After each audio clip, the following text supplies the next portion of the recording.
Hello everyone and welcome to part 31 of my F1 Challenge career mode, and firstly I want to say thank you for 1,000 subscribers. I am very pleased, and I'd like to announce that I'm doing a Q&A, so leave a question down in the comments section and it will be included in my Q&A most likely. But today we are going to the United States, to the Indianapolis Grand Prix circuit, which of course includes some of the oval, very famous oval. But we are still on the championship track. We are in second place in the championship and we are first in the constructors, but we need to watch out for Ferrari, because if they get a couple of good results they could overtake us. As I'll now hand you over to the commentator. Just before the free practice session begins, let's take a quick look at the Drivers' Championship. Michael Schumacher is running away with the Drivers' Championship. The McLaren driver second. Mika Hakkinen third.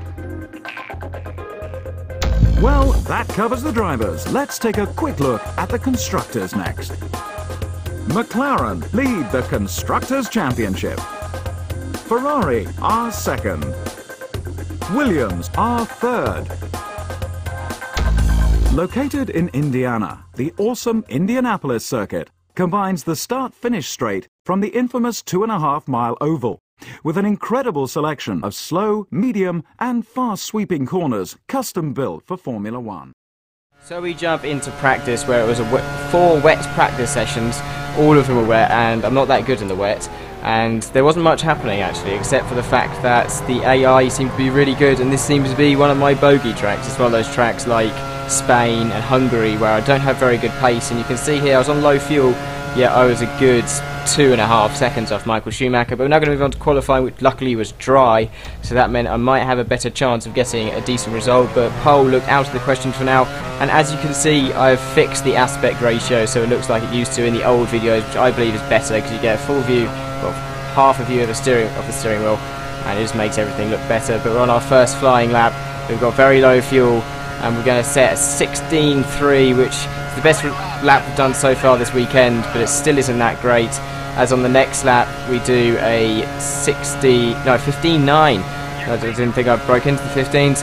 But then on the very last lap that I had, so you can see Nick Heidfeld has smashed my time with a 15.2. Nick Heidfeld of all people.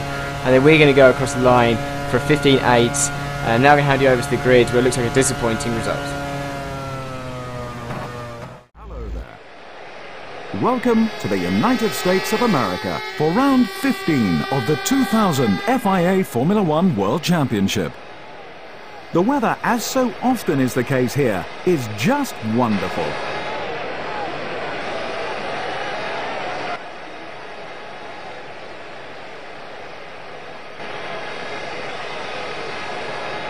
Schumacher consistently outpaced his championship rival. He starts first. Hakkinen just got the edge over his teammate. He starts from second. Schumacher third. Rubens Barrichello fourth. Nick Heidfeld fifth. The McLaren driver put on a fantastic display throughout the qualifying hour. He starts this race from a very promising sixth. Villeneuve seventh. Eddie Irvine eighth. Jarno Trulli ninth. Button 10th, Mika Salo 11th, Herbert 12th, Alexander Wirtz 13th, Heinz-Harald Frentzen 14th, Verstappen 15th, De La Rosa 16th, Pedro Diniz 17th, Giancarlo Fisichella 18th, Zonta 19th, Alesi 20th, Genet 21st, Gaston Mazzacane 22nd. So here we are in 6th place, lower than we normally are, but it's still not a complete ruinous performance, as we have Nick Heidfeld to our left and Rubens Barrichello straight ahead of us. And we are going, it's a pretty decent start, and it seems like Jack Villeneuve beside us has got a good start as well, but Nick Heidfeld slowed, and we're going to go down the inside of Nick Heidfeld, maybe down the inside of Rubens Barrichello. And we're going to go into first corner without broken ourselves. We're going to go down the inside of Ralf Schumacher. Yes, we are going to hit his side pod. We're going to go into a half speed. Rubens Barrichello hits us nicely back around, so we're into 5th place. Rubens Barrichello just ahead of us, but we have lost a lot of time from leaders because I had a crash with Ralf Schumacher, my old teammate.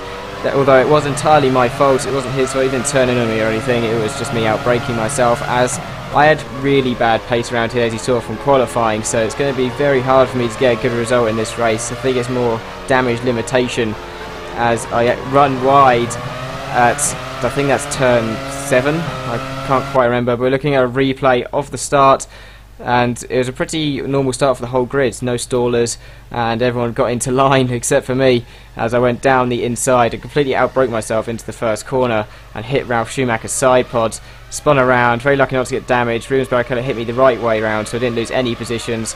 Nick Heidfeld lost in behind me, and he followed me for a fair good laps, and because my pace wasn't that good, he was right behind me, but then I managed to finally pull out a gap later on. But we'll see here on the replay that you can already see Rubens Barrichello and the front three getting away, which includes Ralf Schumacher. Ralf Schumacher doing a good performance in the Williams as he's outperformed his teammate throughout this season. Now, next race I will announce who I am driving for. But we're going to move on to lap 11, where we've got Ralf Schumacher here as Rubens Barrichello has overtaken him, but Rubens Barrichello is now pitted, so it seems that Ferrari are going for the 2-stop race. We are planning to go for the 1-stop race, so we have cleared Rubens Barrichello, and then on lap 13 we're going round and we're catching Ralf Schumacher for 3rd place in this Grand Prix, but it looks like Michael Schumacher is pitted. Now, he was miles ahead of the pack, his pace was phenomenal. We're just going to pull out in front of him, so that's very lucky there, because as we're a 1-stop, if we just keep him back, then we have a good chance of actually beating him at the end if we don't lose too much time. But you can see here from Michael Schumacher's perspective that I just went past and he had nothing. He was just too far ahead for him to attack me. But on lap 18 we're getting very close to Ralf Schumacher because of a Prost, or was that a Sauber? I think it might be a Sauber. However, we're going to dive down the inside of Ralf Schumacher, and it is actually a Prost, and we're going down the inside, we're going side by side with Ralf Schumacher, and then into the right-hander. He's still beside us, but now he's lost time and it seems he made a mistake, and we have gotten past the lapped car of that Prost, not Sauber, as we are now going to look at a replay of the move. And I had been catching Ralf Schumacher ever so slowly, but I kept on having a bad run out of the second to last corner, which meant that I couldn't have straight line speed to pass him down into turn 1, and I just saw an opportunity with a back marker, so I went down the inside, and then he tried to hang out on the inside but went on the grass and made a mistake. Now if we look at a view from his perspective, I did not push him onto the grass. As you can see, going into this left hand, he left me space, which was completely fair of him. But then going into the right-hander, you'll see he'll just go onto the grass and lose a bit of control of the car, and I am through and up into a provisional 2nd place. But of course we're going for our pit stop now. We cut it very fine with our fuel. 1 litre of fuel as we put it into the pits, so that could have gone very badly. 0 as I actually pulled into my pit box, so just about getting to my pit box for more fuel. But we're in the pit lane now, and it's going to be a good stop from McLaren. It's a 9.5, that's a pretty good pit stop. Are we going to get out ahead of Jenson Button? Rubens Barrichello has of course passed us because he's on light fuel. Jenson Button's around 4 seconds behind us. Is he going to pass us going into turn 1? We're going to go down the inside of Minardi actually, and Jenson Button is behind us. That's important because then we don't have to re-pass him, as we are now going to get ourselves past the next Minardi, and we just need to keep our pace good, and then we'll be able to pass the people who have to stop again.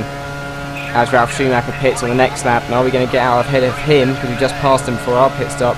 And yes we are, we just about get out ahead and we're up into 4th place. So this is a damage limitation race, but you can still get a really good result because of the Ferrari's 2-stopping. We just need to keep within that window and keep them behind, as Rubens Barrichello pits on lap 23 and we're up into 3rd place with Mika Häkkinen in 2nd. Mika Häkkinen looks the favourite to win this, and he's on a 1-stop like we are. Michael Schumacher pits then on lap 25. Are we going to get out ahead of him? He's 3 seconds ahead of us, and you'll see him pull out the end of the pit lane, and he's made it in front. But I just kept on pushing, and with warm tyres I managed to catch up by lap 28, and he's got some traffic. The Minardi pair are getting in his way. This might be our best opportunity to pass him. He is the championship leader, so this is a really important move if we can get it done. We're in the slipstream as we go onto the old oval here at Indianapolis, and the Minardi's cut him off. We're going to go round the outside, and it's a very lucky move that I managed to pull that off. right round the outside, and Minardi just helped me so much there, up into second place with our teammate a good 10 seconds down the road. But you'll see here that I got past the first Minardi, which was slowing him down the previous part, slipstreamed him, but then the Minardi in front of Michael Schumacher just goes mental with trying to block him off, and I just go round the outside of the oval. Very IndyCar-like overtake, and I am up into second place. As we're now going to take a look from Michael Schumacher's perspective, and you'll see that Minardi goes low and he's trying to go high, and then Michael Schumacher goes low, and then Minardi actually hits him on the way down. So that is incredible from the back marker Minardi there, but I'm very thankful for it. But on lap 34 we go wide at this left-hander, and Michael Schumacher took it down our inside. Could he overtake us? He's got much better pace. He's the fastest in this Grand Prix by far. Mika Hakkinen couldn't match him. But then he tried to go down the inside, but I just about covered him off because I had the track position going into the right-hander, and I just chopped him off, and it was fine. But you'll see that Michael Schumacher kept on attacking me throughout this stint. But going on to the last lap of this Grand Prix, we are going to finish in second place here with our teammate winning, so it's a brilliant result for McLaren, and a brilliant result for the Drivers' Championship as we gain more points over Michael Schumacher. So he finishes just behind us, 4 tenths behind us. Mika Hakkinen wins then. I can't remember the last Mika Hakkinen win in this season actually. I think he won a lot earlier on in the season when I was crashing a lot. But I will now hand you over to the results. Well, that's the end of another great United States Grand Prix. Here are the final results. Mika Hakkinen first. The McLaren driver second. Michael Schumacher third. Ralf Schumacher fourth. Rubens Barrichello fifth. Button sixth. Yep, so as you can see, we finish in second place, and McLaren won too, but Jenson Button gains a point in sixth, and that's pretty significant because he only scored points in the San Marino Grand Prix all that time ago when I got really angry. So it's important for him, as we're now going to hand over to the driver's standings. The results confirmed, it's high time we updated the Drivers' Championship. Schumacher first. So, on to the driver standings, where me and Mika Hakkinen are level peggy on 77 points. Michael Schumacher is 9 points ahead of us on 86. Rubens Barrichello is a long way behind now. It is going to be really close going into the final 2 races of the season. This should be good. McLaren increase their lead at the top of the Constructors' Championship.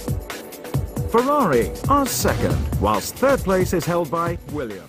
We haven't quite sealed the Constructors yet, but next race we can if we get good results. But Ferrari still have a very good chance of winning the Constructors.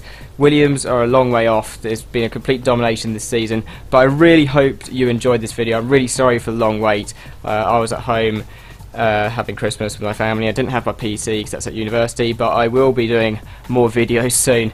So I really hope you enjoyed, and I will see you next time. Remember to put a question down in the comments for the Q&A. Goodbye.